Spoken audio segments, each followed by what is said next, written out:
higher, hua, fua, high energy, fledo. Makeup. Shabba makeup. Shell pattern.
turn the microphone on. Oh, Hello. hello. Good evening.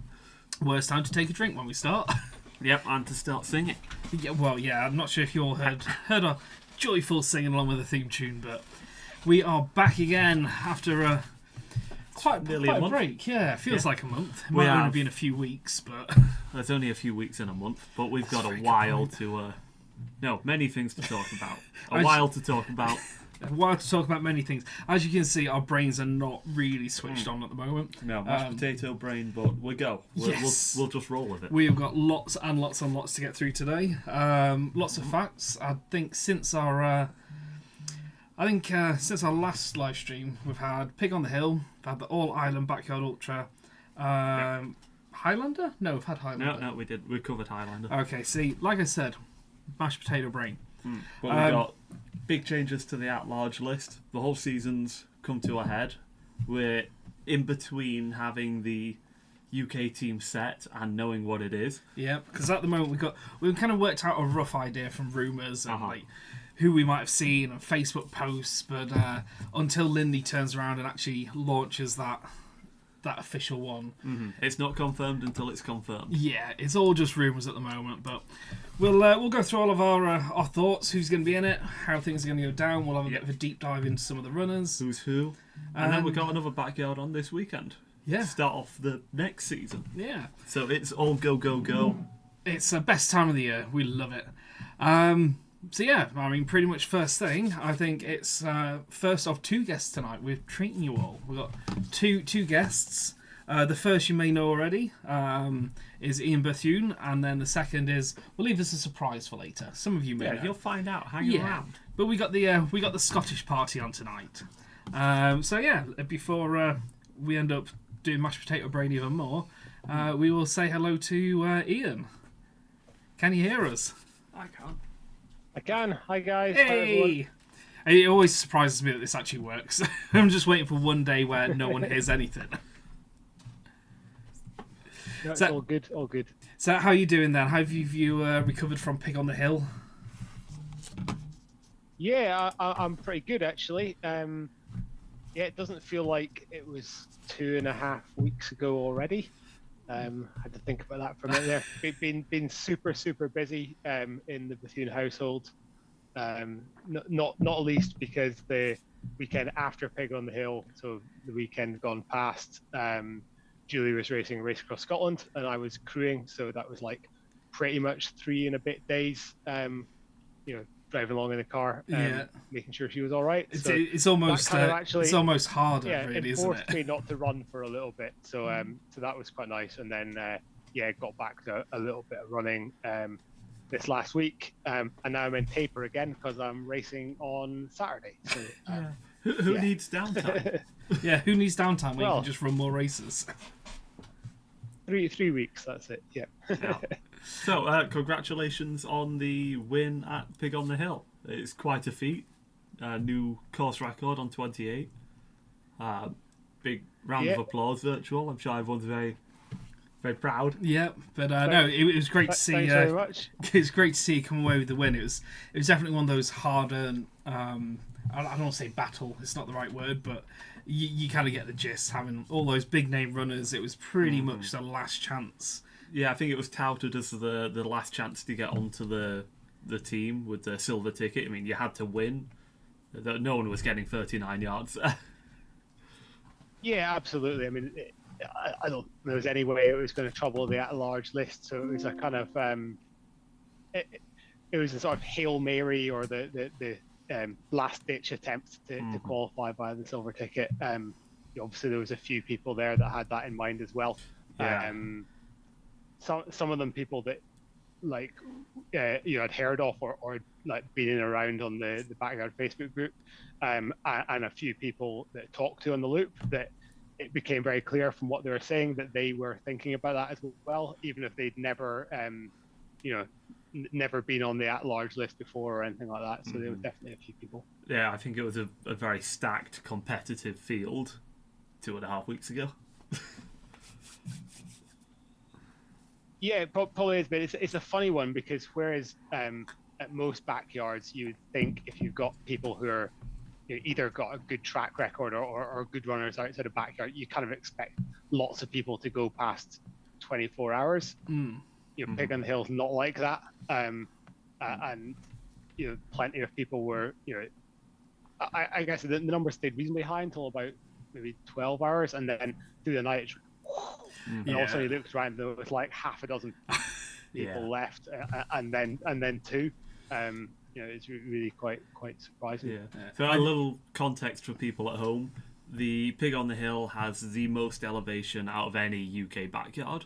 It's vertical. It's, I don't want to say a nightmare because it's lovely. It's a wonderful place to run, but it's it's probably the most difficult backyard in the UK. So you had to take the win to. Yeah. I mean, it literally was like it would have taken a miracle for anyone to get on the at-large list through that event. So, like you were saying, it's like you had to win it to get that spot in the team. Yeah, exactly. And like going back to earlier on in the year, my kind of plan had always been, because I was on the at-large list for a while through the back end of last year, and then obviously it's the Rasselbock event, I think, might have been the one that actually pushed me off. We spoiled it for you. Yeah. But the idea had always been to go and run the cowshed race with the Four Nations, where there was going to be a lot of good runners from all the countries, and hope to push myself up the at-large list. And of course, that event got canned due to the weather. Absolutely. And then with all the other things that I had going on, and the fact that actually that was a bit of a blessing in disguise because I got injured in March, so I probably wouldn't have done well at the cowshed anyways. But in the end, that just left the last ditch plan of go to Pig on the Hill and try for the win. Get you that silver ticket. But it got you in the team, and your significant other Julie is. I think she's probably just waiting on someone to drop out of the team so she can get their place as well. Yeah, right on the cusp. Yeah, I mean that's maybe a slightly sore subject in our household. I wasn't going to make too much about the silver ticket, but I'm pretty confident that one or two, needs two people who can't make it off the top 15, and Luke Carter is there in 16th, she's there in 17th, so I'm really hopeful that she'll get on the team. Yeah, I think after seeing both of you run at God's Own I think it was a year or two ago, where it was just the two of you left standing at the end, you kind of obviously work well with each other. You know each other runs, and I think it'd be so interesting to see you both at the British team, just working together through at least all of at least through all Speaking of of God's Own, I've got the hoodie on today as well. So repping the merch. Apologies for the poor product placement, but if you want to send me a Rasselbock hoodie, we would never do that. No sponsorship here at all. So I was reading your blog earlier, your kind of write-up. Very nice write-up, by the way. I enjoyed reading it. But you mentioned the part that you struggle with the most is kind of between midnight and dawn. This event, it started really early. It was a 7 a.m. start. So I'm wondering is it always kind of the midnight until dawn, depending on the start time, or does the start time not really affect anything? It seems to be. I mean, I think all of the backyards I've done have started late morning or early morning. So I've not done one such really late, but I did a point-to-point race last year, which started at 9 p.m. at night and went straight into the first night. And at that, back at midnight, I was like, oh my goodness, I'm 20 miles into a 170-mile race and I'm falling asleep. So I think it's just a body clock thing that I see it on like my heart rate trace. If you look back, like my heart rate goes down by like 20-30 beats per minute, but then it comes back up again in the morning. The excitement of the sunrise. So it's just exactly. I think it's just. I don't think you're allowed to have a body clock in a backyard.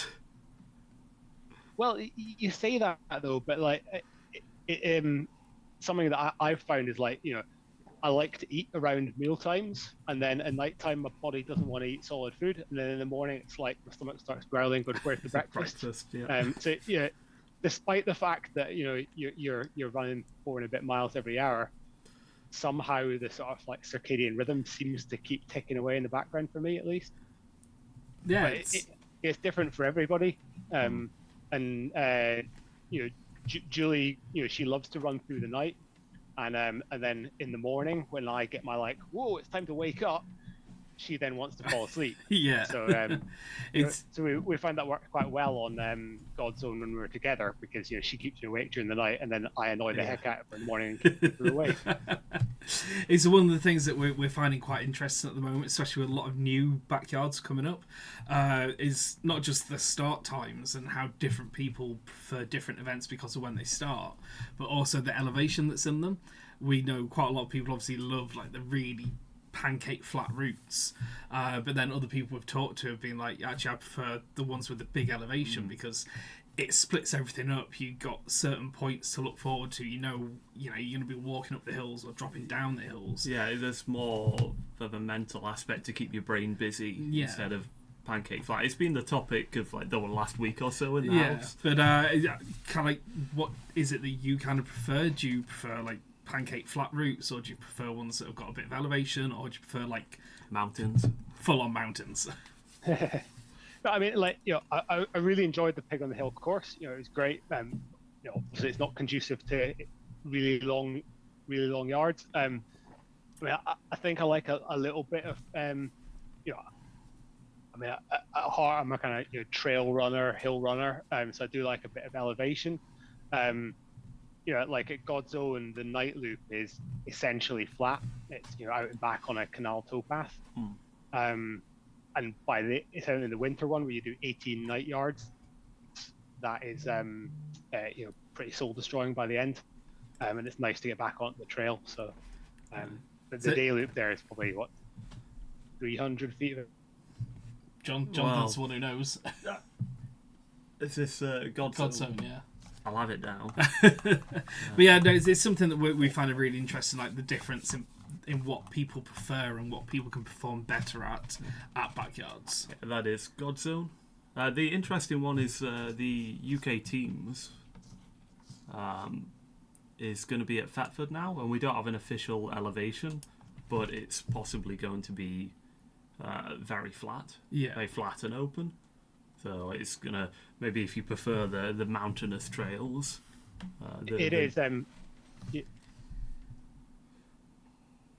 I think we're having a little bit of issues with Ian's internet. Yeah, I'm not sure if I'm out of sync with you now. Is that any better now? A little bit. We've got a tiny little video, but people can still see you, so... I mean, I can kill the video. Let's maybe try that. And all see right. if that people can just look at your name instead. Exactly. See if that's any better. But it's something that's been kind of a big discussion around here lately. Is because there's so many people who prefer different things. Like we've talked to many runners who they love the pancake flat because they can pretty much do exactly what they want all the time. But then others are like, we want that mix to break things up. Yeah. Well, I mean, I had a look at the new Thetford course. Lindley's posted a route of it, and I plotted out in Strava and just to see where the climbs were. And it is pretty flat generally. There's like one little climb in it, so I think it'll be quite nice. And it's mostly to be on kind of forest trails and maybe a little bit of single track.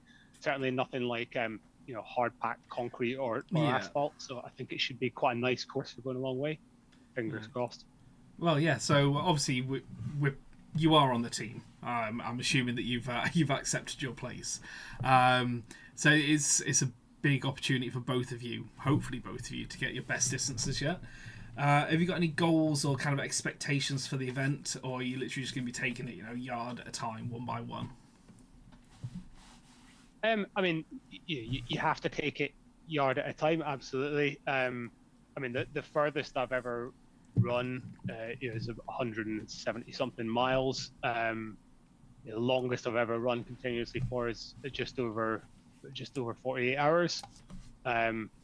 But then I did have a couple of sleeps in that would be longer than the sleeps you could have in the backyard. So, I think obviously I'd like to get beyond 48 yards. I feel that was a really good achievement. But then, beyond that, you just take them one at a time and keep going. Yeah, it's just a guessing game at that point. Once you've not stopped for 2 whole days, you can only do what you can do.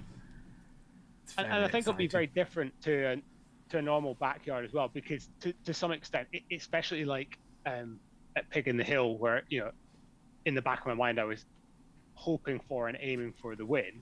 You're kind of just willing everyone else to drop out as early as possible. Yeah. While you want everybody to be nice, while you want to be nice about it, you do just want everyone else to stop. Right? Yes, yeah. It's like, I just want to go to bed now. Yeah, exactly. Whereas at the championship race, it's a team championship, and everybody who's on the team has the ability to go 24 plus significantly further, and so and everybody is on the same team, right? I mean, it's a really funny one because you've got this aspect, you're on a team, you're competing against all these other countries, but there's also a golden ticket at the end of it as well. There's a winner for one person. Yeah. So it's a group game rather than, as well as an individual one, really. Yeah, and obviously, like I think last year, 2 years ago, I think like John Stocker dropped out quite early because he was injured. But you kind of are going to expect of the 15 people running, pretty much, unless something goes badly wrong for somebody on the day, they're all going to be still running at 24 yards. Yeah, which is quite a different. It's going to feel very different to a normal race where you feel like you're progressing because people are dropping out. And then at some point, I imagine it's going to kind of switch to a certain extent from everybody trying to encourage each other to keep going to it becomes a race for the few people that are left at the end. Yeah, it's quite funny how it becomes. It goes 36 hours where everyone's working together, everyone's best buddies, and then you get to like almost 2 days, and then all of a sudden it's like, right, now the race begins. I want to win. Yeah. We just kind of got to get through the initial and that's the way slog. the scoring system works as well, because as the race kind of moves on and compared to the other countries, it sort of becomes to the point where, like, if there's 30 points between two countries and there's only 1 or 2 of you left, you're not going to run for another 30 yards and make up that gap. So at that point, it's no longer a race between the countries. It's a race between the people left, in the UK, for example. Yeah, so it's nice, fun little dynamics that change it. Yeah. But yeah, no, I mean, looking forward to October. Definitely planning to run. Fingers firmly crossed that Julie will be running too. And I already told my boss that I'm going to need at least the Monday and Tuesday off work, and I might not be back till the Thursday. So just put the whole week. We'll see how that goes. So we had 1 or 2 questions in. Eleanor Gallen says, you always seem to totally nail your walk-run strategy. Do you decide on lap 1 which parts you'll walk or run and stick to it, or do you take a walk break between it as and when? And do you ever find it hard running again after such a long walk break? Okay, several questions in there. So Pig on the Hill is a funny one because it's so up and downy. It kind of works itself out like a normal ultra, that you basically go, well, I'm going to walk anything that's uphill. Certainly at the start, I was like, I'll walking anything that's flat, and then I'll just jog on the downhills. And it sort of just worked itself out. You didn't really have to think too much about where you're running, where you're walking. But usually what I try and do is to say, right, okay, so take a course like God's Own, for example, which is, it's got roughly the same amount of elevation in each mile. So you can just say, right, I'm going to do 12 and a half minutes a mile. I have a lap pace running on my watch, and you just, you run a little bit more if you're, so if your average pace is like at 13 and a half, you run a little bit more towards the end of the mile to make it up. If you're ahead of pace, and you slow down and walk a bit, and try and hit those kind of splits at the end of every mile. So that's how I kind of manage it. And I'd say for Pig on the Hill, it kind of just took care of itself. But even there, the longest bit, probably walking for like half a mile or 2/3 of a mile, and then get back into a jog. And it doesn't seem to be difficult for me to at least to kind of split between those two. Yeah. Nice. Okay, good. You did say in your blog that you kind of picked up on the walking from Julie. She's been a bit of an influence on you just getting a good walking pace for a while. basically everything that I've learned about ultra running, I just steal from her. Training techniques, running techniques, kit as well. She's the boss. So but it was like the first GOBU that we did together on the flat bits. She'd be walking away, and I'd be trotting to keep up with her. And this is like, I was like, okay, this is a bit ridiculous. But then it's something that you can actually train yourself to do, and not a lot of people necessarily spend a lot of time training themselves to walk. And I wouldn't say I did a lot of it, but I made an effort in the kind of couple of months before Pig on the Hill to do a lot of fast walking. And we did a couple test loops together, and I think at one point we did like 2 yards effectively completely walking in under the 2 hours. And I'm not saying you can do that forever, but it's a way to practice. Yeah, just seeing how you come back again after walking for that long. So another question that's come in from Alan Parkin. Quite obviously, when is the beard coming off? Oh. Oh, that's a bit harsh. Personally, I say keep it. If he's worried about the beard, then maybe he should grow some hair back. Just leave it that way. Oh dear. And so it begins. Okay, we'll move on. That's pretty much all the questions we've got for you. But is there anything you'd like to kind of mention through, or any shout outs, or anything you kind of want to add? You want to plug anything? Put your blog through or something? Well, I mean, I think most people here have probably seen the Miles Together blog, which is me and Julie's blog posts. So the Pig on the Hill report is there if you want to read it. Very good read. Stuff. And I think some of Julie's stuff is going to be coming soon about Race Across Scotland. So yeah, feel free to follow that and keep up with us.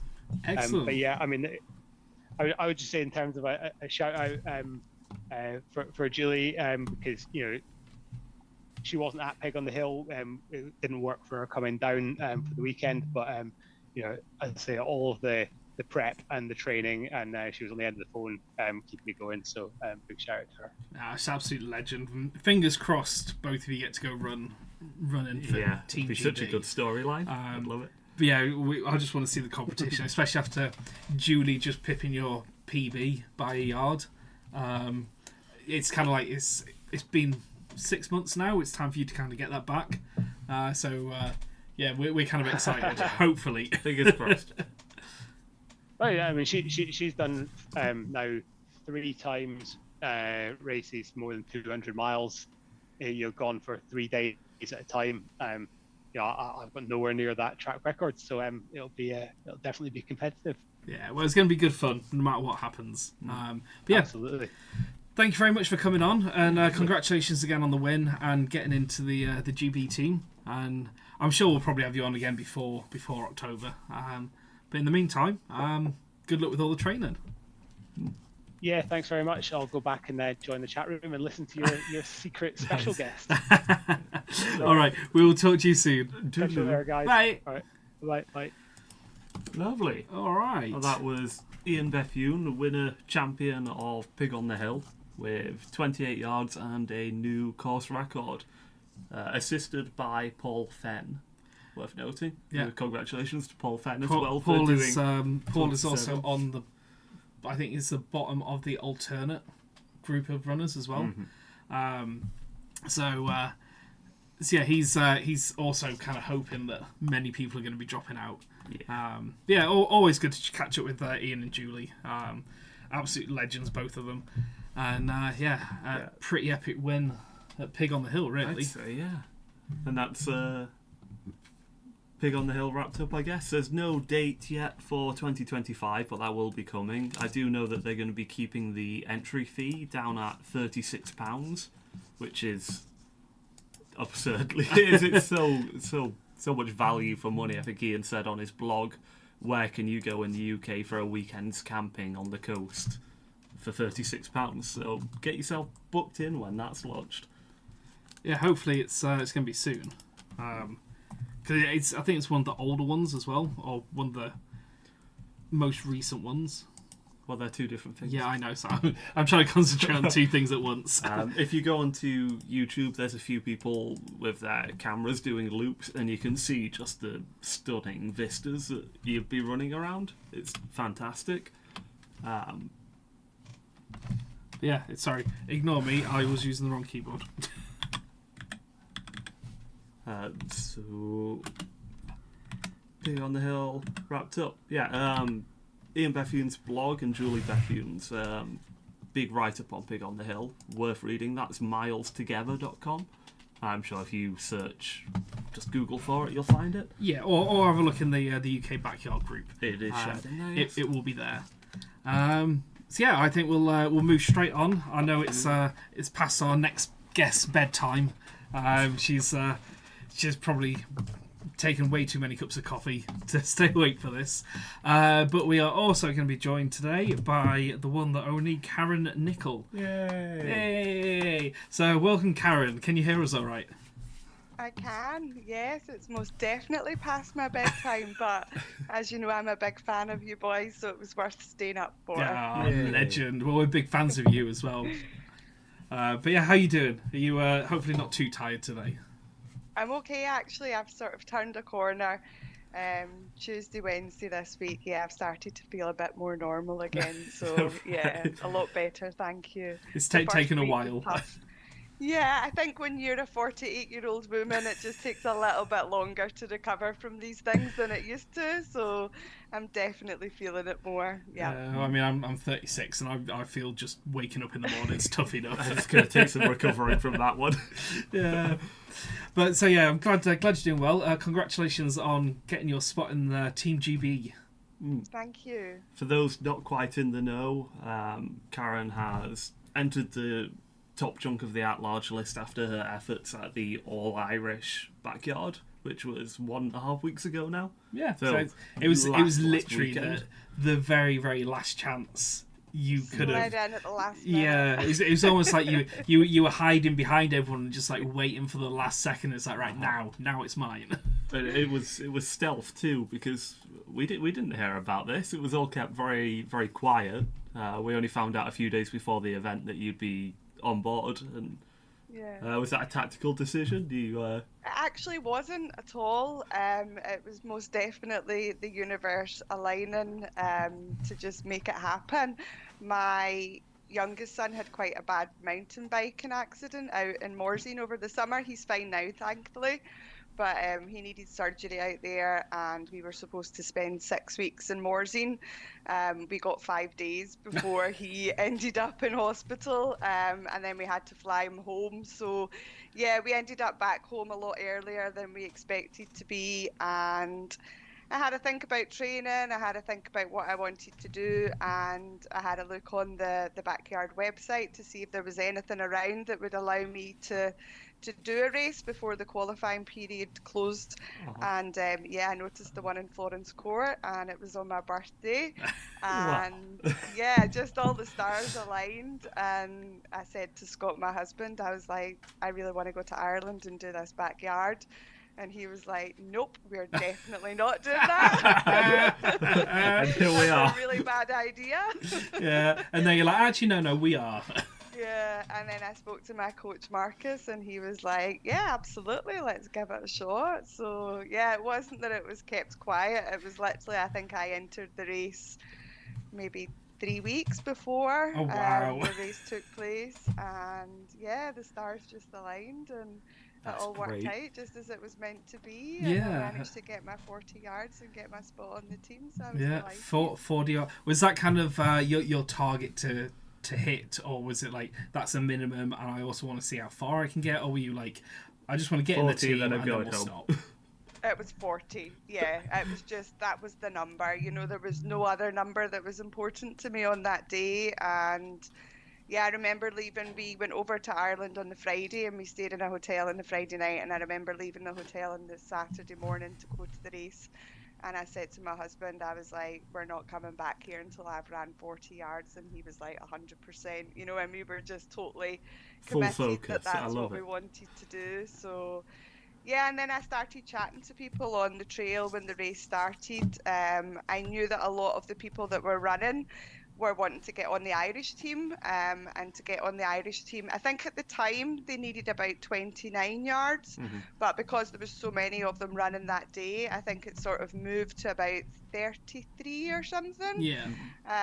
So it's funny because I was just listening to Ian there, and he was saying like at the Peg in the Hill, he just wanted people to stop go as home. quickly as possible so that he could win. Whereas I was like, I need everybody to keep running for at least 40. You know, Well, you can't if you got stop this fear before that everyone's 40. going to stop at 33, Yeah. and it's like, hold on, I'm not done. So I just need one person, please. Yeah, and that's actually what started to happen. You know, the field just started to drop around about sort of the 33 yards, and Scott dear. and Graham, who were crewing for me, I think they were starting to get a bit concerned. But I had spoken to a couple of guys out on the trail. There was a lovely guy called Wayne and a guy called Miles. And they had said to me quite early on, I had said, look, I'm here to get 40. I want to get a female on the team. And they were like, we'll go with you, Kaz. We'll see you through, you know. And it wasn't awesome. debatable at all. You know, they were just like, we're going for 40. You know, there was Yeah. another lovely guy, Darren. There was just so much lovely community feel to the race. And it was really different from any other race. You know, it wasn't like I was wanting to go and win or like any other target other than I just wanted to get 40. Yeah. And I You had needed your people, goal, and that's what you were sticking to.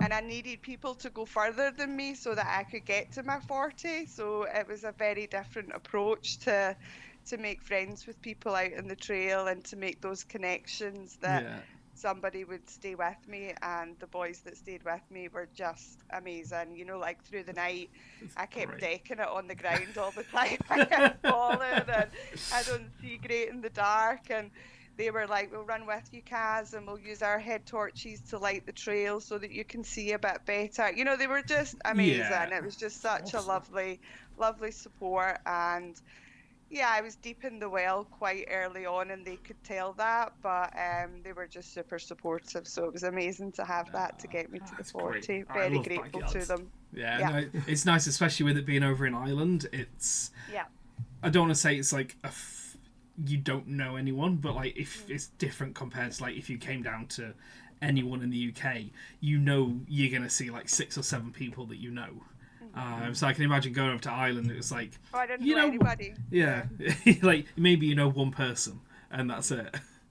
I didn't know a soul in the race, but I got chatting to people quite early on, and the crack, is that the word that you used? The crack out there was just, you know, we laughed so much, I couldn't understand a word that they were saying half the time. I was just like, not a word. But we had so many laughs out on that trail, and yeah, they were just super supportive. I really wanted to G some of the girls along as well. You know, there was some really strong female runners out there too, and I know a couple of them did have aims of trying to get onto the team, which unfortunately they didn't. But you know, that lovely support out there as well. You know, just like encouraging each other, rather than competing against each other. It was just it was a lovely race to be part of. I absolutely loved it. I want to be Irish now. No, it's nice to have that kind of. Obviously, you're a big advocate for female runners in the backyard world.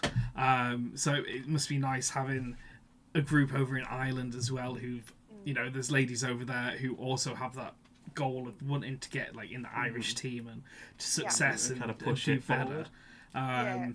And it's something we've definitely seen a lot in the UK over the last year and a half, 2 years. There's a lot more of a push from female backyard runners who want to try and get in the team or just try and show that female runners can do big numbers and great things within the backyard world. And you're a big advocate for that as well. I am. I'm a big advocate for promoting the type of event, but I'm also a big advocate for the fact that females are biologically and hormonally different from males, you know, and it's definitely not a fair playing field. I know lots of other people in the backyard world don't agree with me. Yeah. But through my coaching qualifications that I've done, I know that female athletes are biologically and hormonally different. And especially when we get to midlife, there's lots of other challenges that females have to deal with as well. So I'm a big advocate for encouraging people into a type of event that I love. But I would also love to see the qualification criteria change at some point in the future that would recognise that females are biologically and hormonally different from males. It like is. they do in I think every other event. it's a hot topic that's bubbling kind of passively at the moment, but at some point will. Yeah. Personally, I would love to see at the gold medal, the GB stage, having say 3 male spots, 3 top female spots, and then your silver medals, and then the at-large list, or even if it was just 2 guaranteed males and 2 guaranteed females. It's something. It steps in the right direction. Yeah, and then it's something there where you are going to be guaranteed to have a minimum of 2 female runners in the backyard. And then you get people that are very passionate against this kind of thing. Yeah. But again, it's not something that I feel like me or Jonathan can make the call on. This is something that female backyard runners should be making the call on, because I mean, who are we to say? it's not down to us. Yeah. Well, you can only speak with your actions, can't you? I mean, there's no point sitting complaining about it in the background. If you want to change something, then get out there and make a change, and I really pushed myself to the limit in Ireland. Those 40 yards were not easy. I really struggled from quite early on in the race, but I had a key goal. I wanted to get on that team. I wanted to be in that picture. I didn't want to get to October and live with regret. So I definitely wanted to speak with my actions. And if what I've done encourages one other female to go and give the backyard a go, or to push themselves a little bit more, and maybe if we can talk more about it and raise awareness that yes, we are biologically and hormonally different, and that's why every single event does have a separate female category, and maybe the backyard will one day too. So that's my opinion anyway, and I like to shout about it quite loudly, as you know.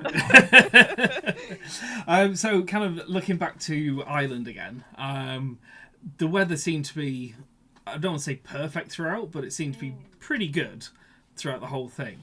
And obviously you would have had your ups and downs throughout the event. Is there any kind of specific up moment and down moment that you have, or any funny stories that kind of popped up during the run? The weather was great, actually. It was very different from what we expected. I think about a week in advance, the forecast was for really heavy rain, because I had phoned my friend Debbie and I was like, bring me all your waterproofs because I'm going to need all of them, Ended up not wearing one jacket at all because the weather completely changed, so we were really lucky. It was gorgeous weather throughout the Saturday, quite warm.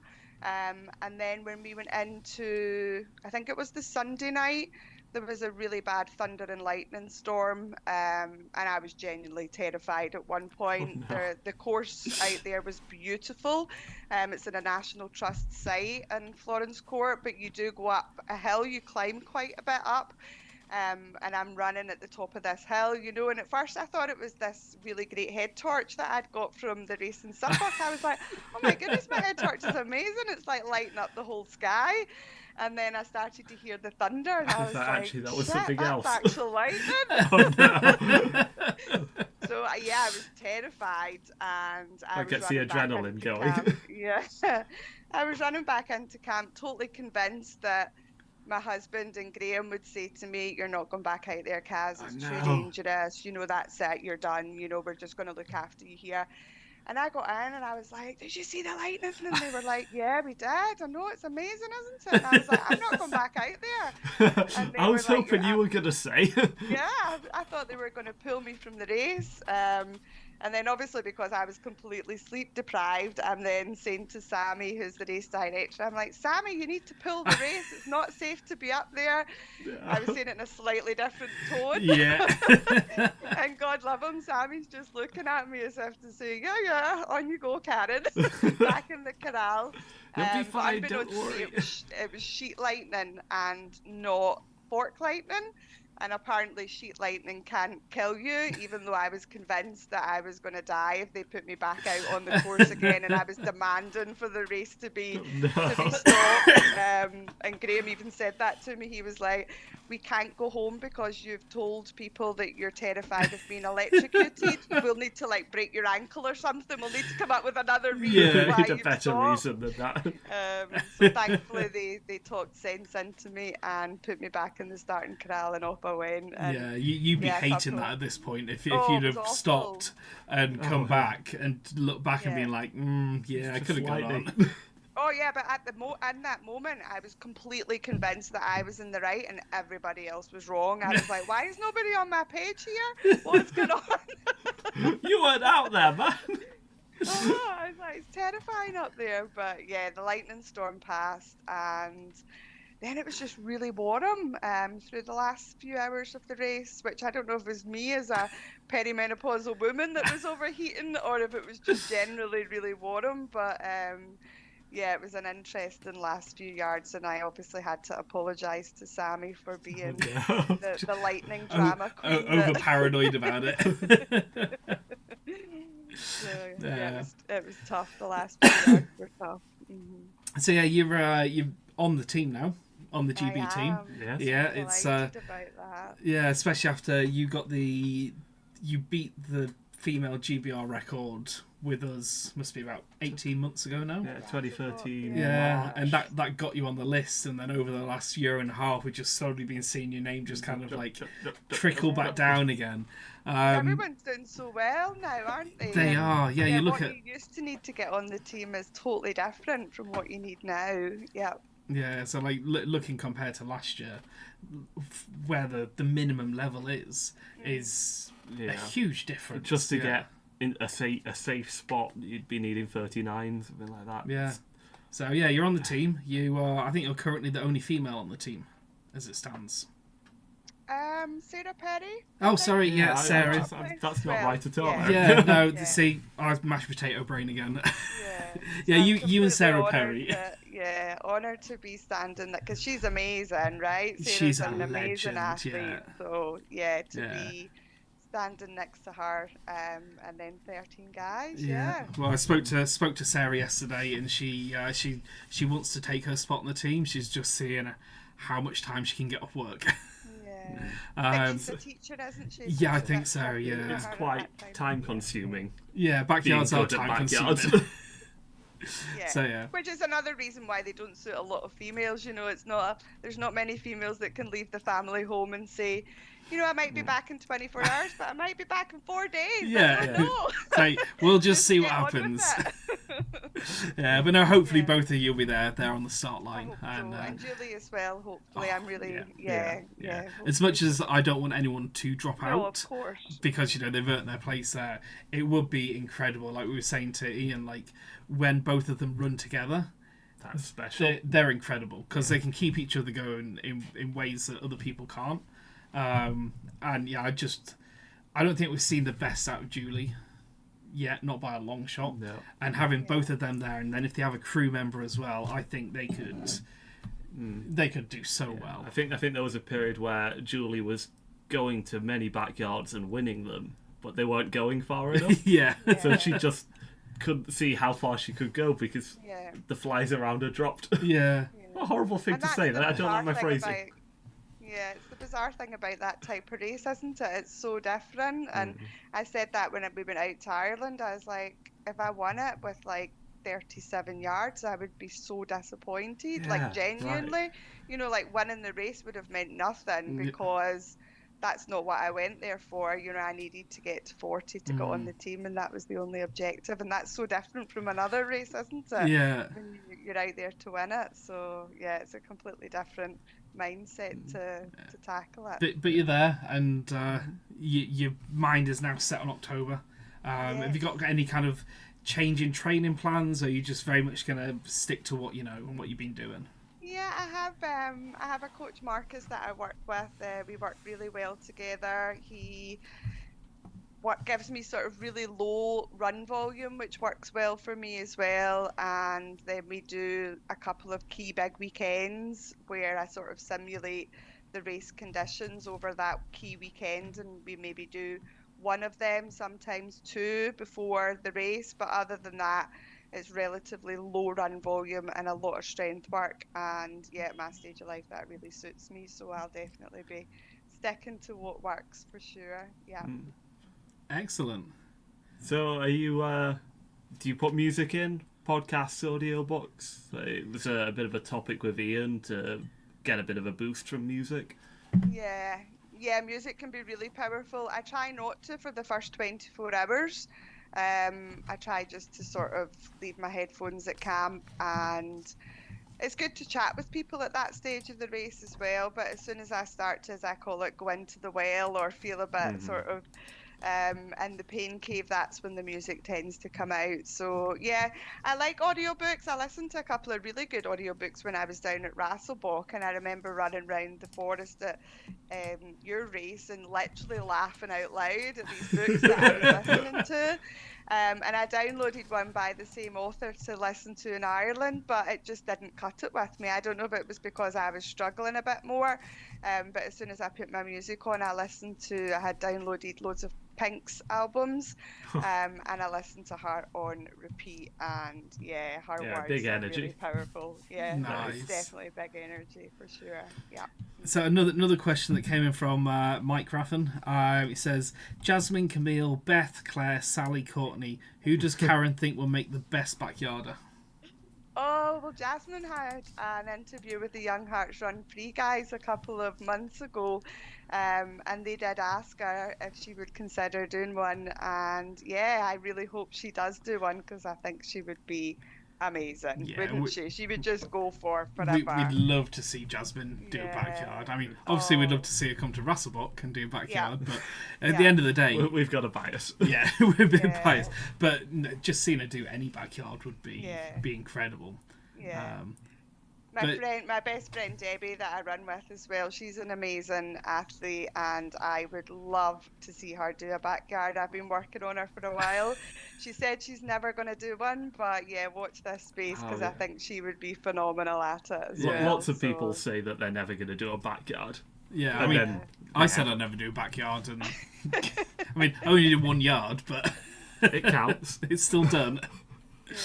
So kind of going off. Format. So kind of going off that, do you feel like the next 2 years of qualifying could see like a lot of breakout female runners kind of achieving higher and higher yards, or even just female runners who've never done backyards managing to achieve lots of things? Do you think this is kind of like a turning point? Yeah, almost like a turning point. Yeah, I really hope so. It's something that I feel hugely passionately about. We put on an event quite recently at the Highlander course with Bill, who's the event director at the Highlander, and Mike Raffin and I, and we've got a running group, Wild Heart Runners, our running community, and we put on an event for a backyard masterclass, and I think about 70% of the people that turned up were female, which was just amazing. So cool. And that meant so much to me that they were willing to come and give it a go. It was a sort of try before you buy, if you like. Like, we ran on the Highlander Loop. I think we did 5 yards, and then we did a question and answer and sort of presentation afterwards. And the amount of females that came to that and really enjoyed the format was amazing. So yeah, I think if we can get the word out there more and encourage more females to get on the start line, then we're going to encourage more to go further as well. So I imagine an event like that would have such an impact, because that could be, I couldn't say a number, but so many women just going, I'm going to try this out, or for Highlander next year. Yeah, and that's what it was. It was like, come and try it with us, no pressure. You could run 1 yard if you wanted to, or you could do anything up to 5. Yeah. And I think because there is that full hour as well for you to get round, it was inclusive to everybody, and we all regrouped as you do in the backyard as well. And I think a lot of the people that came to it were just like, wow, this is actually a really lovely format and a really social way to do it. It is something that can catch people off guard, and ultra runners that are used to setting off and then not seeing anyone for 2 days. Whereas backyards, it's the same close-knit group as I'm going to run with this person and have a chat, and then I'm going to have a chat with this person. Yeah. Brilliant. Yeah, it was really good. So I'm hoping that we'll do a bit more of that, and yeah, even just doing things like this, I'm so grateful to you guys for having me on as well, and just to talk a bit more about it, because if there's one female that's listening to it and thinks, I'm going to sign up for Rasselbock, then absolutely go and do it. You've put on a great race. You're under the She Races criteria as well. When I ran with you guys at Rasselbock, I felt so safe. I've talked about that before in podcasts, just the little things that you do at your races that not everybody does. You have marshals out on the course, there's music, there's like glow sticks that light up the trail, there's someone on a bike that comes at the end, and when I was down to, I think it was the last two. Yeah, it was Richard and I was the assist, and Richard is ahead of me. So I was in the forest basically on my own, and that can be quite terrifying for a lot of people. And I'm sure it was you that was on the bike, actually. I did a lot of biking in the night. Yeah, and you were on the bike at night time, and just little things like that make a huge difference, So if we can encourage more and more races to take on the She Races criteria as well, it really does make a difference for female runners. And a lot of the things aren't they're not big things. They're not difficult. They're not difficult for a race director to do. Just like little things like period products in the toilets, or like you said, that having a cycling marshal at the back of the pack. It's just small things that don't really make a huge difference in terms of organisation, but make a massive difference to other runners. So me, as a bit of an outsider in the running world, I've only ever known Rasselbock kind of. There's so many things that I take for granted as normal, and just see what we do as just, of course you'd do this, and then you look at some other events and you go, what? What? A lot of them don't have any marshals at all on the backyard, because obviously you don't really need to, because it's a 4-mile loop, and once you've done it once, you're not meant to get lost. I nearly got lost in Florence Court on the second night. I was like, where do we go? I mean, a lot of it does, like, when it comes down to marshals, a lot of it does depend massively on like who you've got available to help out, because obviously these people give up their time for free to do it. Would you like to maybe marshal 2 days in? It's difficult. But I mean, even just as a minimum of having someone on the bike at the back, at least that if something happens, or if you take a fall or a tumble or something, there's someone there with a radio. Someone will be catching you up. So it makes a big difference. And the toilets as well, like having a female talk about toilet. Well, I take my own toilet to the backyard, because I'm like Beyonce and I have my own toilet that comes with me, but your own bucket. Covered in rhinestones and glitter. Yes, exactly. So, message from John Casti. Favourite food stuff that you had in Ireland? What worked? The staple, John. The Muller rice is the definite one that always works for me. Anytime that I struggle, a Muller rice. I would literally just sit down and open my mouth, and Graham would just spoon it into my mouth, and I wouldn't even need to think just baby about food. Let's go. I also use almond fingers. Keith Russell, who you'll know his name, he's an amazing backyarder.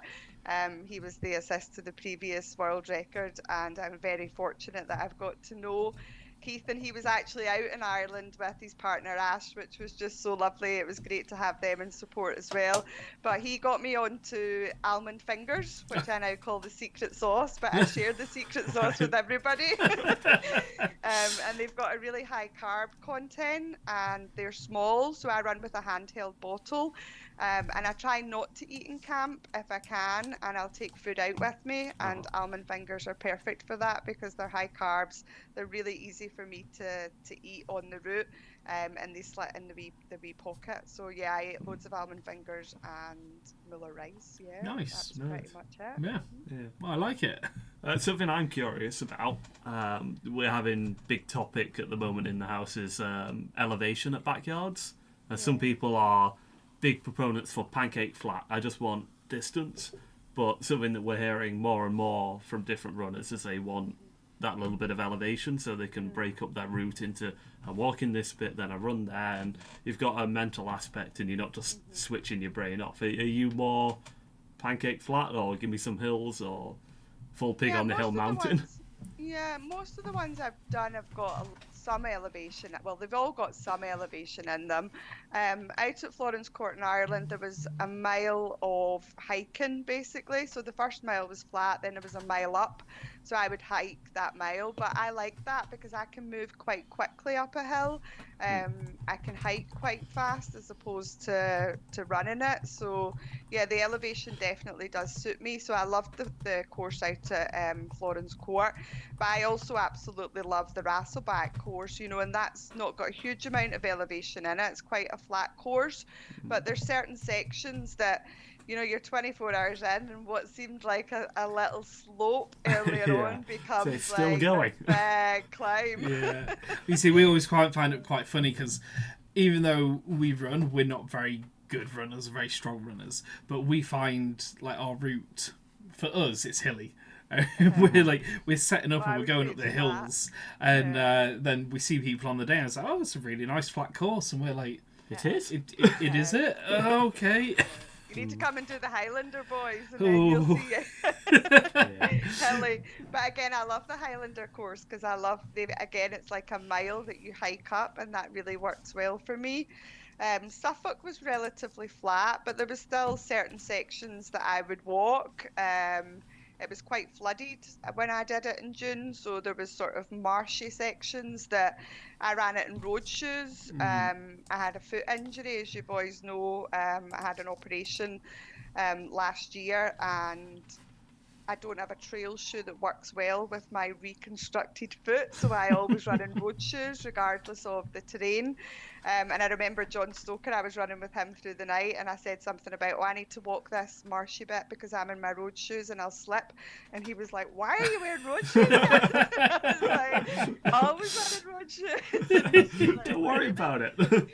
Yeah, so there was certain bits that I would naturally walk because it was either slippy or, you just get into a really good wee routine, and you make promises with yourself as well, you know, like even on the flat bits, like at Florence Court, I think there was a half mile at the start that was flat to the bridge, and even on yard 40, you know, I made a promise to myself that I would run that half mile, you know, there was no allowing to stop and have a wee walk break because I knew that big hill was coming. And it was going to take me a good chunk of time to get up the hill. So you make wee deals with yourself and you break it down. Well, one that you might like if you like the big hills at the start is Maple Durham Backyard down in Reading. Okay. No, we did Maple Durham. I know it's the opposite side of the country to you, literally. But it's literally, you do pretty much all the elevation in that first kilometre? Yeah, probably 1.5 kilometres. Okay. And, you know, it is like that all the way up. It's a feature. You go up, and then you just kind of toodle all the way back down again. And then a nice long flat at the end coming back. But it's a really beautiful one. If you're ever down this end of the country around May time, well, I could said be I a was nice never one. doing another backyard again, so we'll see. We hear that all the time. Yeah, you see, you'll do well in October, and then you'll be like, oh well, now the training needs to keep going to get better, and then that's it. You won't stop. Even October, I was like, I've made my point. I'm on the team. I'm not going. Yeah. Which I obviously don't mean at all. Yeah. Another one from John. He said, "Did your strategy change during the Ireland event? Was there a strategy, or did you just roll with how you felt?" The only strategy I had was to get to 40. And we had to sort of change quite a few things throughout the event to make that happen. As I say, I was struggling quite early on. But yeah, 40 was the number, and there was no way I was leaving until I got to it. So we just did whatever it took to get me to 40. And yeah, it took a lot. I had an amazing crew. My husband Scott and Graham were just amazing. I couldn't have done it without them. And as I said, Keith and Ash were there as well, which was brilliant. And the boys out on the trail with me too. You know, it was like a real collective effort. It wasn't Kaz got on the team. It was like, we did it, you know. We did it together. Yeah. Well, I think we're getting messages come through from your other room saying who was better, Graham or Scott. So answer carefully. All right, so I think that's all the questions we've got for you. Unless there's anything you'd like to add in, anything you'd like to plug or mention, or shout outs. No, just thank you for having me and always sort of flying my flag. I'm very grateful. I know that we keep in touch quite a lot since I did get a really great performance down at your race a couple of years ago. And yeah, I very much feel part of your family and part of. That was the first time you did the backyard. It wasn't was our first one, yeah. Yeah, so Yeah, it was so pretty special. you need to come back again and yeah, No, she's never doing it. another Graham's doing backyard. it in March, so I'm coming down to Crewe for him, so it'll be Awesome. role reversal in March, and All we've right. also got our Wild Heart Runners coaching and community, so I guess I could put in a wee plug for that. My friend Debbie and I set that up last year, and it's just been phenomenal. The support from the community when I was doing the race was amazing, and all the comments. And yeah, we've got a few of the girls from Wild Hearts coming down to run Rasselbock as well. So Nice. yeah, it'll be great to see So them out on we'll the see course. you there, even if you're not going to be running. Oh, definitely, I'll be there for sure. Yeah. Excellent. All right, well, thank you so much for coming on. It's a pleasure as always chatting with you. Thank you. And I'm sure we'll chat again before the big day in October. Yeah, thanks very much. No worries. Have a lovely evening. You too. I'm away to bed now. Lucky. Sleep well. Nice. Right, now where is the button? There we go. Still haven't worked it out after all this time. So that was Karen Nicol, now on the at-large list with 40. Yes. And will be presumably taking her place in the UK team for October. Yep, I would be very surprised if she hasn't taken her place already, to be honest. Nothing is confirmed until it's confirmed. But Yep. Yeah, we're pretty sure. Speaking of confirming, we can probably move on and have a quick little look at. Should we do the changes the changes, first? yeah. We've covered Pig on the Hill and the Irish, and that kind of updates the Yeah. at-large list, so we'll bring that up. So if we have briefly. a look at the changes. Jonathan can run through this. This is... Yeah, we've got Iian Bethune moved from kind of 18-19 area all the way up to the tippy top of his silver ticket, which has not changed really anything. And then there's doing well there. Karen Nicol, who's brand new addition in at number 12, knocked a few people down to that 18 level where Ian was removed. So a few people dropped off the list. Very sorry to Luke Carter, but Yeah. there's too many names to squeeze in. Yeah, because I know Luke went out to Estonia to the heavy metal backyard ultra, and he was. I'm pretty sure he's kind of hoping to kind of cement a solid spot in the team. I don't think it kind of went his way. Yeah, I think he on finished the on day. 12. I think. Yeah. So, unfortunately, he's.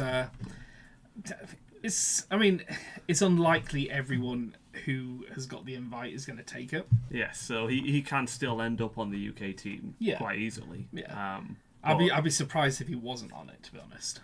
It will be odd for all of the 15 people at the top to say, Yeah. I'll be there. But yeah, we've also got the kind of our possibilities of what is going to happen with. Yeah, we'll have a big disclaimer here that this is all rumours, news from the grapevine. Yeah. Nothing is confirmed until it's confirmed. Yeah, this is just what we might have heard or what we've read in comments. Yeah, so if we're wrong, if you think that, oh, how's he heard that? Yeah. Please don't get angry. It's Yeah. just... This is highly likely that some of these are wrong, but it's just kind of what we're assuming is going to be. Yeah. Well, we've got a pretty good read on a lot of these. We're not using the word confirmed because... We use the word probable. Probable, Yeah. yes. So the silver tickets, they all want to go. Yeah. Probably. Probably, definitely, almost all for sure want to go. And then, Richard Thompson, I would say, is going to be taking his space. Karen Nicol, we just spoke to. She'll be taking her spot. I think the latest we heard on Sarah Perry is that she's wanting to come along. She's eager. She's just working on the days. Yes, yeah. Getting some time off work. So that's probable too. Yeah. Andy Ims, obviously he went down to Portland Pig, got the win there, and then he was at Pig on the Hill as well, trying to just cement his spot, which in the end didn't need cementing. So it's highly likely that he will be taking his spot. I think what we've heard on Luke Carter, even if he does make it in, he's got a different event on around the same time, so it's unlikely, not impossible. Yeah, but that footnote that Luke is very much like we've seen it in a comment of someone else's comment. So it's again, take this with a pinch of salt. It's just what we think might happen. A lot of these that we don't know seem to be the Suffolk ones. They seem to operate in their own kind of area. Yeah, we pick up what we can, but yeah, if we don't hear, then we don't hear. Yeah, John Stocker, we popped down as unlikely because obviously he was waiting on surgery on his foot. We heard a rumor that he might not be now.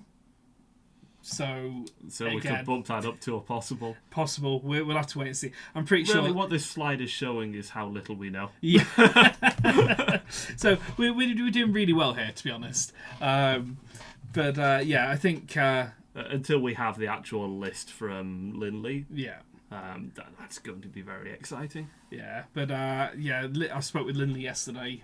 He said he's kind of expecting. He said most people have confirmed or denied their place. No, confirmed either way. Yeah, confirmed either way. That he's just waiting on one or two more, but he's hoping within the next few days we'll kind of have that confirmed list. Yeah. So hopefully not too much longer having to wait. While we are biased for our friends and stuff, but we don't want anyone to be dropping out and declining their place, but boy, would it be nice to have Julie Bethune in there for the storylines. Yeah.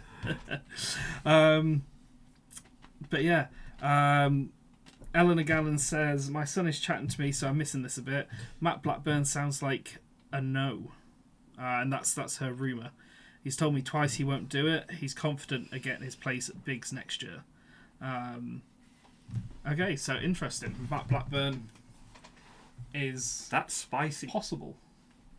Yeah. I mean, there's no denying that he can get it. He's very confident. Yeah, that makes sense. But I think it's 81 at the moment to be on the at-large list for Biggs. So, as it stands, pretty safe. Sense. Yeah. But at the same time, you kind of like look at where the British table was 2 years ago, and to get onto the team, you needed 29. And compare that to this year. And Matthew Blackburn up at the top with 87. Yes, yeah. But yeah, it's going to be it's going to be interesting. I'm pretty sure he'd get his spot through the at-large list with 87. Like things would have to go a little bit insane for him not to get that. I mean, it's possible. Possible, but we'll see what happens. Eleanor Gallant also says, I think Luke will do it if he can. So that's good to know. Yeah, because we like Luke. So yeah, that was our. We'll give you one more little snippet of that. This is the most up-to-date rumour information that we have, and I think it's all already outdated. Yeah. So take a glance at this. Don't screenshot it and share it about, because it's not a real one. It's our guesses, pretty much. It's what we could gather together. So yeah, we can. Shall we talk about this weekend's event, or shall we have a look at the runners? Ooh, the runners. All right. So we're going to do a very quick kind of like fly through. We've got slides. We got information and things. Eric made these slides. Yeah, so at least there's not going to be any random notes like last time. So yeah, we're just going to have a very quick whiz through. Oh yeah, we don't need the headphones anymore. Wow. We'll have a whiz through the runners. I think, we got the top 15 people have a card? Yeah, so if these buttons work. So far, so not so good. Yeah, so we've got a few little cards. Wow, this is... Any second. Any second now. Helps if I do the right button. There we go. Oh, it's gone again. There we go. All right, so running smoothly like always. So we've made a few cards up just of kind of the basic facts of who's currently qualified, who's on the lists, and how they got there. So we'll just whiz right through them. Obviously, Mike Raffin was a silver ticket winner. Managed it with 42 yards. Back at Rasselbock this year, he was our winner. He is currently run where we put 24 yards and more that they've run. that is just within like the qualification period. So like the last 2 years. He's hit 24 hours 4 times. Yes, yeah. So yeah, that is number 1, Mike Raffin, who I'm 99.9% sure he will be taking his spot. Yeah. Moving on to the second silver winner. From Highlander, Thomas Hugen, perhaps. We're going to be saying people's names and we'll be getting some of them right. We will be butchering most of them, but yeah. He's a 37-yard runner. Has done two runs over the qualifying period, over 24. Yeah, I think it was at Gosfield, and then obviously he got a silver ticket win at Highlander just a month or 2 ago. Moving on, Iian Bethune, who we just had a lovely chat with.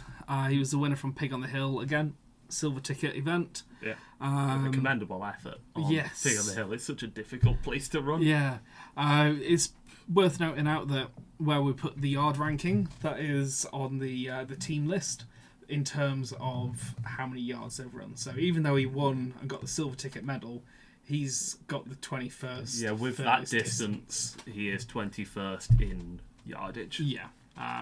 So yeah, great thing about silver medal events, it doesn't need to be a big number you need.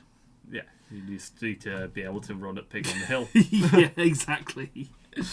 So up to the tippy top of the yardage. Yeah, we got Matthew Blackburn, who rumour mill has it may not be going.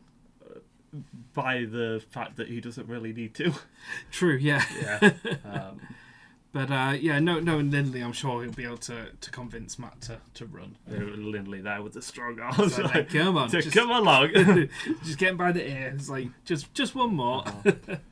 John Stocker, who is, I think, at time an unknown quantity. We just don't know. Yeah. There was perhaps a surgery. There's perhaps now not a surgery. An incredible runner, 81-yard PB. Yeah. From the previous qualifying period. Yeah, but you've also got to bear in mind some of these runners who are on the team. We'll probably get to, I think, Andrew Jackson next. They haven't run a qualifying distance since a year and a bit ago. So, like, obviously, John did his 74 qualifying yards back at Suffolk in 2023, and hasn't got close to that since. But again, that could be down to injury, could be numerous things, yeah. Maybe he's just taking it easy, he doesn't need to go that far. Yeah, I mean, 74 is a pretty good number. Yeah. So yeah, as we were saying, Andrew Jackson, he qualified from the team champs 2 years ago with 46, so he's currently third on the number of yards ranking. But again, we haven't seen him. Still haven't seen him. He's got no I picture. couldn't find a picture of him. But yeah, we couldn't see. He hasn't run a qualifying run since 2022. He's run nothing over 24 yards in a backyard. So again, that makes it. Is he going to run? Is he going to take his spot? If he does, is he still capable of? It's entirely possible that he's just done with backyards. Yeah. But yeah, it's, after not running a backyard in the last 2 years, over 24 hours. Yeah, how's he going to fare? So interesting. We have to wait and see. It's really just very much looking forward to seeing this list once Lindley published it. Yeah. Chris Sperling up next, fourth in yardage. It's impressive the jump between the top two. Yeah. And then the more human runners that do 46. You say human, like 46 is still a lot of yards. It's still pretty inhuman. Qualified from Suffolk. Still active, I'd say. Yep. It's not been... 3rd of June 2023. It's still been a little while. But perhaps didn't need to... keep that active. But 46 yards, it's up there. So yeah, moving on. Wayne Smith qualified at Suffolk this year. I think we didn't see him on the list. Wayne Smith was like a new addition. Yeah, we were surprised. So we were like when they got to that distance, we were kind of like, oh, where did Wayne come from? So yeah, Wayne, I'm pretty sure is taking his spot. Yeah, he's quite a new addition. He seems active, very capable. Yeah. So I'm sure we'll see him. I'm Yeah. sure he'll be there. And then on to Richard Thompson. He was the winner at our very first Rasselbock event. Wow, what a nice trophy. I know. If only we could zoom into that. It'd be good if I could actually zoom into that. But yeah, Richard Thompson, he won the Rasselbock one, and then he went down to Suffolk last year and qualified with his 44 yards. He's been pretty active the last 2 years. He's done 5 backyards where he's gone 24 yards or over. So I think he's one of the most active runners in the British that team. we'll have here, yeah. So I think I've heard that he wants to try and aim for 60. He's just waiting for the right event and the right conditions for him to hit what that. better opportunity than the UK team? Exactly, Golden yeah. Egg? So yeah, one to watch for sure if he takes a spot. Then we move on to Sarah Perry, the current GBR female record holder. Yes, very impressive runner. We had kind of like a long period where we thought she's not that interested in backyards, just a very good runner that did a backyard and got on the list. But now we're hearing more recent things that she might be coming along. Yeah, so I spoke to Sarah yesterday and she does want her spot depending on the dates and if she can get off of work. But and it's always nice to see some female representation at the top echelons of the sport. Yeah, but it was obviously Sarah got the assist at our Rasselbock one, and she could have gone on. I think she could have gone another 24 hours because she got to the end of it and she was like, I either need to go all out and try and beat Mike Raffin, or I need to stop, sleep, rest, get home and go back to work. And it's like... Yeah, it's like I'm now looking at the time and I need to go to work. Yeah, so it was very much like... And unfortunately, she took the work option. But still got like I can't remember how many yards it was, 41. Yeah, 41 yards. And then just went, that'll do. Yeah. So yeah, be very, very exciting. Hoping that she's going to take her spot. Yeah. Alex Sweet... I wish that name rang more of a bell. Apologies to Alex. Alex ran our very first Rasselbock event. I think he came 5th with 30 off the top of my head. Oh, this does ring a bell. Yeah. I think 4th. Fourth, we were discussing it earlier. Yeah. And then went on to Suffolk and got his even better qualifying of 40 yards. So yeah, he's... we don't know if he'll be in. Yeah, we don't again, know if haven't heard much. Moving on, Karen Nicol, our second surprise guest this evening. Yeah, the newest addition to the team, slipped in kind of like as the door was closing. Yeah. With an incredible 40 yards over in Ireland. Yeah. And will absolutely be taking her spot. Yeah. Not confirmed until it's confirmed, but... Yeah, we obviously don't... We've talked plenty about Karen. We don't need to keep talking about her. Okay. Andy Ems, winner of Portland Pig. He went to Pig on the Hill. Yeah, you got the assist at Pig on the Hill. And yeah, I'm 99.9% sure he will be there. He's at the active start in the community. He'll want it. Yeah, he's got his spot. And Andy Day was another one from Rasselbock. I think he qualified from Rasselbock and then bumped up. No, from Rasselbock. Yeah. Sorry, my brain palace failed me. Yeah, the mashed potato brain is still going on. Yeah. I've heard rumours that Andy is going to be down doing Spartathlon. So that's, I think, about 3 weeks before the team event. So unsure on Andy. He may end up going with it. But he's busy. Yes. I have to do a correction on Jonathan's mashed potato brain. Andy says he's run 24 3 times in the last 2 years, not 2. And also Pig on the Hill assist was Paul Fenn. Yeah. Perhaps it's time for bed. I'm just out here spreading misinformation now. Sorry, everyone. Just shout at him if he's wrong again.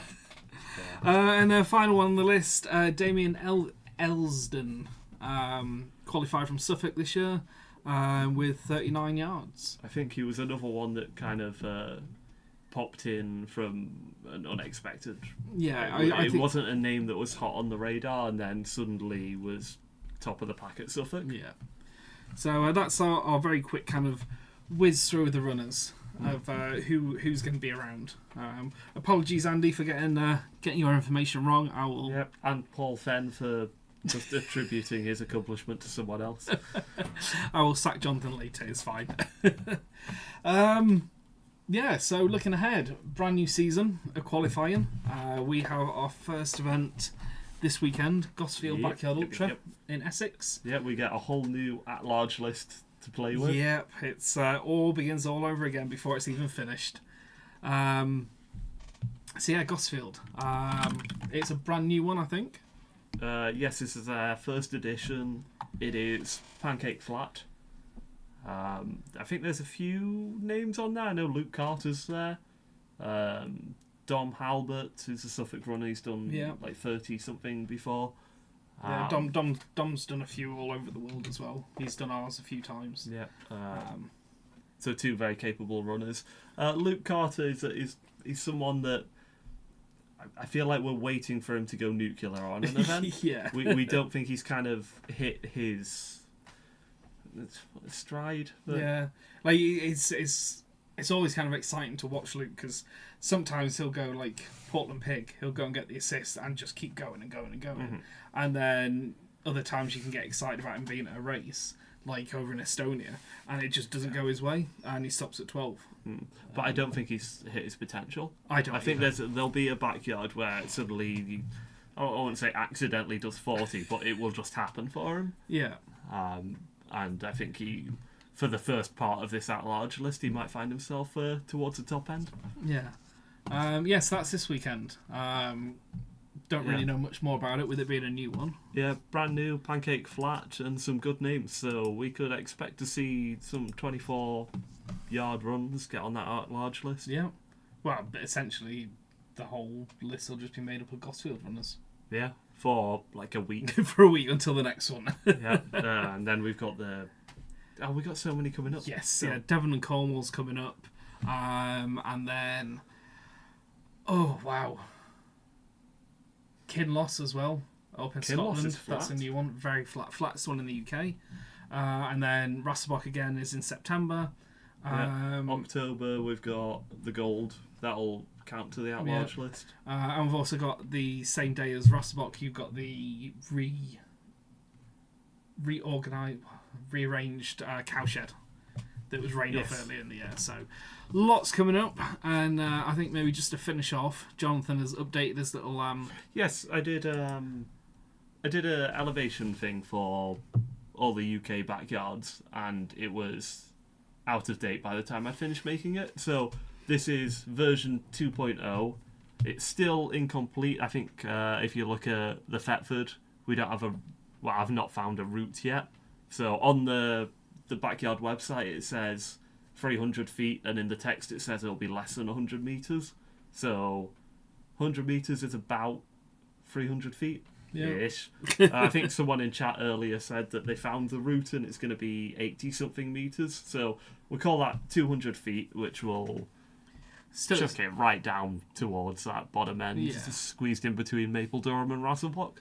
Yeah, which is... Oh, there you go. Mike says 84 metres for Thetford. Yeah, it seems like some people have been able to find the route where I failed. You're sacked. Again. But one thing that surprised me was the Maple Durham route. I expected Maple Durham to be a lot more elevation. Yeah, but it's just one significant hill and then a nice trot back home. Yes, yeah. But yeah, that's pretty much the UK backyard elevation. Yep. Soak it in. Yeah, there are some big ones in there. Lots and lots of big ones. Yeah, it's been the hot topic of the last week for who likes a bit of elevation and variety and who likes just get rid of it. Give me something flat that I could just switch off to. Because... Ian says, Pick on the Hill 774 foot is fake news in my opinion. Both Andy and I clocked it as about 600 foot per yard. It's worth noting that I've taken all these numbers from the Backyard Ultra website. Yeah. So, not throwing anyone under the bus, but if a number is wrong, blame the It's blame the being race submitted director. wrong. Yeah. Yeah. It's not my fault. How can it be my fault? But yeah, I mean, if that is true, that means it loses its spot as the hilliest, The most elevatiest. the most elevatiest, and Facombe takes the spot. It is pronounced Fackham. Fackham, okay, Fackham. Yeah, so that is. I think that's pretty Everything? much all we've got. It might end up being our longest one ever, thanks Yeah, to it's our two guests. it's been a while since we've been live, so I've had a lot to cover. Yeah, but yeah, any questions at all? Let us know before we press the stop button. Yeah. But it's always nice having you guys along. If there's anything you want us to cover in future episodes, then please just let us know. We could always do with more talking points, hearing what you actually want to hear. If you are a race director of an event coming up and you have